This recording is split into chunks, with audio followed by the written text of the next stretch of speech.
જય મુરલીધર મિત્રો, કેમ છો બધા? મજામાં છો એવી આશા સાથે ચાલુ કરું છું આજનો નવો લોક. તમારું બધાનું સ્વાગત છે. આપણે આવી ગયા છે વાડીએ, ઘઉંમાં પાણી ચડાવવાનું છે ભાઈ. અત્યારે હવે જે ઘઉં છે ને લાસ્ટ સ્ટેજ ઉપર આવેલા છે કે જે પાણી મૂકવાની તૈયારીમાં છે. 80 દિવસના ઘઉં જે થઈ ગયા છે. આજનો આપણો મુખ્ય ટોપિક એ જ છે કે વિડીયો એટલા માટે જ બનાવેલો છે કે પિયત આપવું કે નહીં.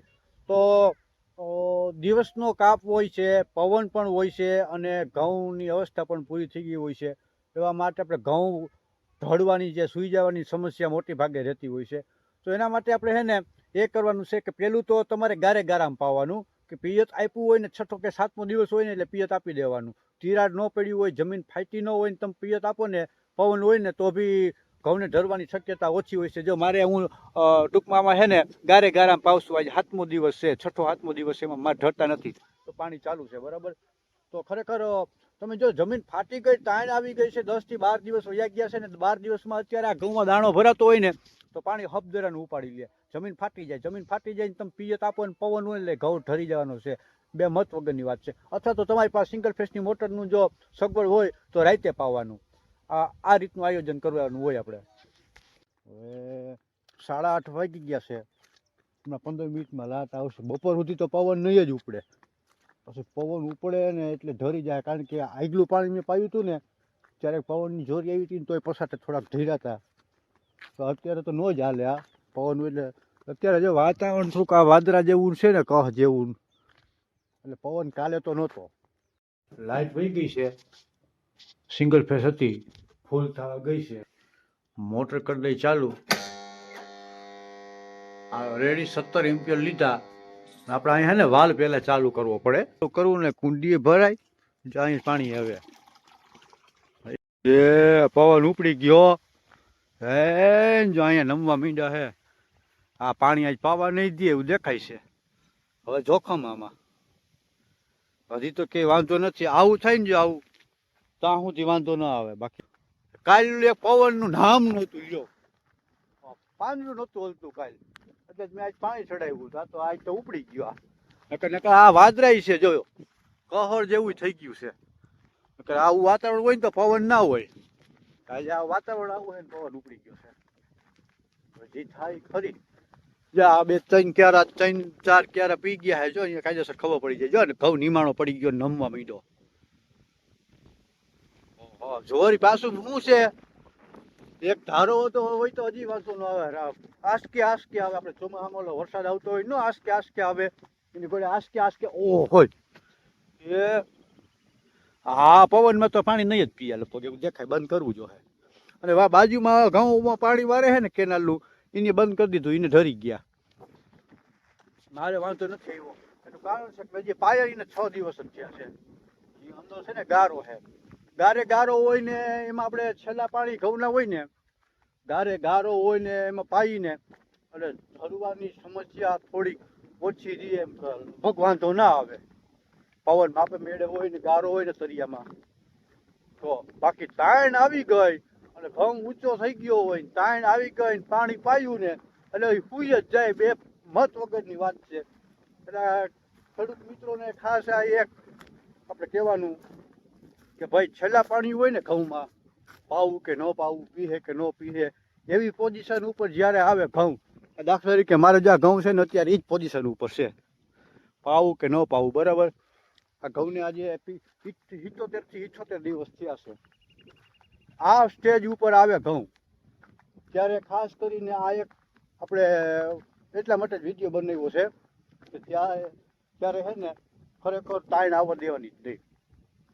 6 દીએ કે 7મે દીએ પાણી ચડાવી દેવાનું તો શક્યતા ઢળવાની. જો મારે આ ઘઉં ઊંચો છે ને, જે બાજુવાળાને મેં કીધું ને એને મારા જેટલો ઘઉં ઊંચો છે નહીં.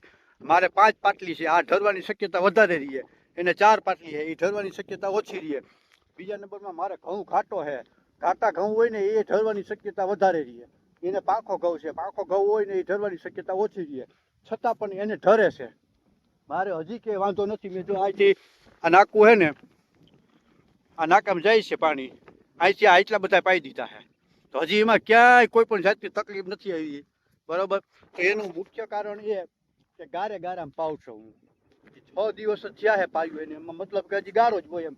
ભલે હાવ ગારો ના હોય પણ તાણ જરાય આવી ન હોય, તાણ ન આવી હોય એટલે પાણી સીધું છે ને ગારે ગારામાં ભાગ્યું જાય ને એટલે ઘઉં ઢરે નહીં. તાણ આવી ગઈ હોય ને એમાં શું છે, જમીન ફાટી હોય.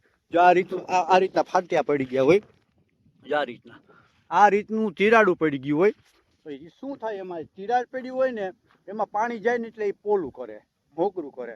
પોલું કરે ને એટલે ભૂરિયા છે ને પોચા થાય, ટૂંકમાં ત્યાં જગ્યા થઈ જાય. પવનની જોરી આવે ને એટલે એ ઘઉંને ઢારી દે. બાકી ગારે ગારામાં પાઈ ને એમાં બહુ તકલીફ રહેતી નથી.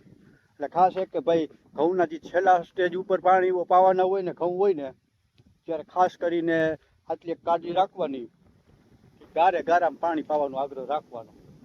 આમ તો ખરેખર પછી જમીન ઉપર આધાર હોય, 80 દિવસ પછી ઘઉંને પાણી પિયત અપાય જ નહીં. પછી જમીન ઉપર આધાર હોય. કોઈ એવી ટાઈસ વાળું કે રેતાળ કે એવું નબળું જમીન હોય ને તેમાં 85, 88, 90 દિવસ સુધી પાતા હોય ઘણા લોકો. પછી કાળી માટી ને દરવાળી તાકાતવાળી માટી હોય ને એમાં ખરેખર છે ને 78 થી 80 દિવસ જ પાણી પાવાના હોય ઘઉંમાં. વધીને 80 દિવસ પછી પાણી પવાય જ નહીં. એમાં આ પવન તો જોવા જ.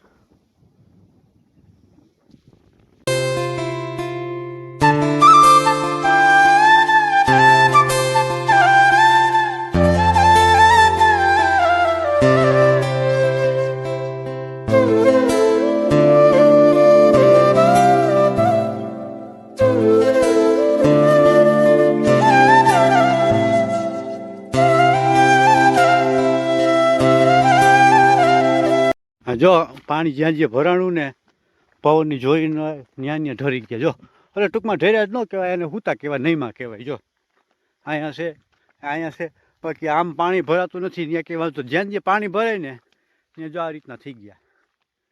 જો આ થોડાક વધારે નહીંમાં છે. બાકી આવું હોય ને ત્યાં સુધી વાંધો ન આવે. આ લગભગ 80% ચાન્સ રહીએ પાછા ઊભા થઈ જવાની બે દી પછી. બાકી હાવ હુઈ ગયા હોય ને એ કેવરાવે. આ ઢરી ગયા, આ ઊભા ન થાય. આને જોખમ પાણી ભરાણું જો વધી ગયું. પાણી વધવા તો દેવાનું જ નહીં જરાય. પાણી જરી કંઈ પસાટે પૂગ્યું ને વધ્યું ને એટલે પૂરું. આ ઘઉં ઊભો ન થાય, ફાઇનલ વાત છે. એ નુકસાની જોઈ લો.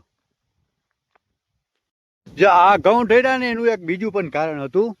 પાણી તો ભરાય જ છે અહીંયા, ત્યાં પાણી ભરાણું છે એટલા માટે ઢેર્યા છે. અને બીજું એક મુખ્ય કારણ એ પણ છે કે ગઈ વખતે જે પાણી પાયું હતું ને મેં, તો એ પણ પવન હતો ને ઢરવાનું બી કે અહીંયા સુધી મેં પાણી પૂગવા જ નથી દીધું. તો એ સેઠ વાં આગળ પૂગ્યું ને ત્યાં બંધ કરી દીધું હતું. અહીંયા પાણી પૂગ્યું જ નહોતું. અહીંયા પાણી ન પૂગ્યું ને એટલા માટે છે ને અહીંયા તાણ આવી ગઈ હતી. ટૂંકમાં અહીંયા જમીન ફાટી ગઈ હતી. જમીન ફાટી ગઈ ને આજ પાણી અહીંયા પૂગી ગયું છે. પાણી પૂગી ગયું ને જમીન ફાટેલી હતી ને તાણ હતી ને એટલા માટે જોઈ લો આ ઘઉં ઓહે હોઈ ગયા બધા. આ ઘઉં હવે ઊભા ન થાય. જો આ એટલો એલાકાર છે ને આ પૂરું. એટલા માટે ભાઈ ખરેખર ખેડૂત મિત્રો ધ્યાન રાખજો. છેલ્લું પાણી છે ને પાવું હોય તો ગારે ગારો હોય ત્યારે પાવાનું, પવન અથવા તો પવન ન હોય ત્યારે પાવાનું, અથવા તો રાતે હોય ને જો શક્યતા રાતે પાણી પાવાનું તો બને ત્યાં સુધી રાતે જ પાવાનું રાખવાનું. કારણ કે રાતે પવન હોતો નથી.